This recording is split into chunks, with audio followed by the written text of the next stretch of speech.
Oh my God, welcome to Jim's Hot Rods and Beyond. My wife is videotaping. This is the second take of October 19th, cutting and narrowing the rear end casing because I've been too busy and I want to really get this done. So anyways, there you go. Safety first. Got sparks flying today, you know what I'm saying? So anyways, I need a rear end 56 inches from the face on each end of the drums to get this to fit in there. Some people think that's an S10 rear end, but whatever. I'm just making it 56 inches. I'm working with what I got because I want to save this 66. There's nothing wrong with everything. I got a spool already in the carrier of the center of the chunk. That is good to go. I'm going to the swap meet, Stafford Springs, you all out there. Sunday, I am in the hunt for 2 Mosier axles. And that's it. So anyways, I cut 4 inches out of each end of this baby because I centered everything up. It looks like I'm going to use 28 inch, 27 and a half inch axles or whatever. It's pretty standard. I can find those. Some people don't like to cut it like this. I was going to just drill the spot welds out of the center chunk and move the tube in with 4 inches and then relocate the brackets.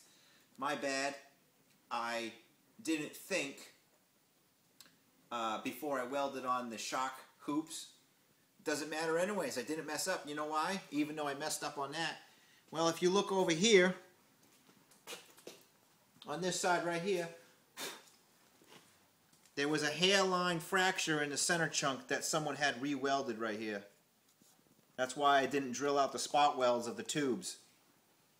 Because I would be actually weakening this part.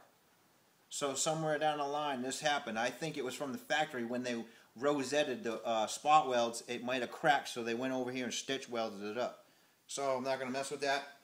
I'll do what I usually do. Re-weld the tubes with chamfering of the tubes and actually gas welding the tubes back together. And basically it's spot welding in 4 corners. After you chamfer both ends of the tube, stitch welding one continuous pass all the way around while the tube is extremely hot. And then if you need one more pass, go the opposite way, counterclockwise. And then on the third pass, you do an overlap, half-inch lap weld. Okay? That's to join 2 joints together on a tube or a gas pipe. Since this is the same style, like a 80 schedule tubing, that's how you pass a safety tube weld. So anyways, I'm just gonna chamfer this real quick, and you guys can watch how I chamfer this real quick with the grinder. So back off and watch it. Here we go.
It's pretty good for that one.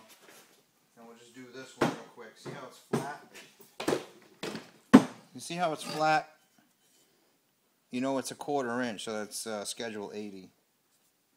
Well, if this was gas pipe at least. This is different, but it's 1/4 inch anyways. 3" by 1/4" stock. And it's not seamless. This is actually a seam that's right down.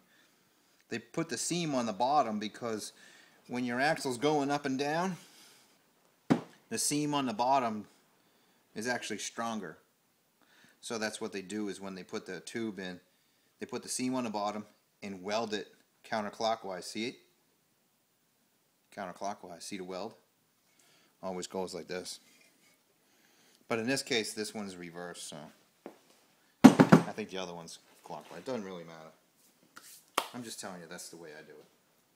So basically all I gotta do is just weld that baby back on there once this one's chamfered. See how it's on an angle? And basically we just you make a void in there, stitch weld right around, and then go back and forth, and that's good to go. Hopefully that's working.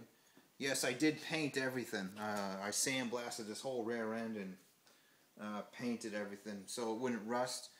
But the paint's not going to affect the weld because, you know, I have to weld the pads back on.